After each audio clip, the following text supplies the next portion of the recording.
Hi friends, అందరికీ నమస్తే. ఇప్పుడు బాయిల్డ్ ఎగ్ టమాటా కర్రీ చేస్తున్నా పిల్లల లంచ్ బాక్స్ కోసము. ముందుగా అయితే ఎగ్స్ ఉడికించి పెట్టుకున్నా.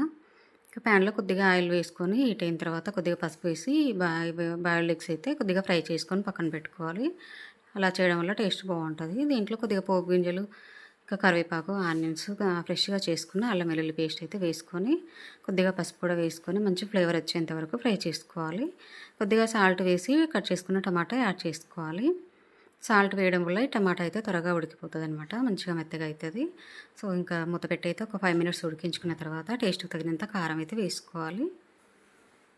కారం అనేది ఎవరు తినగలిగినంత వాళ్ళైతే వేసుకోవచ్చు. ఇప్పుడు కొద్దిగా ధనియా పౌడర్ కూడా వేసుకుంటున్నాను.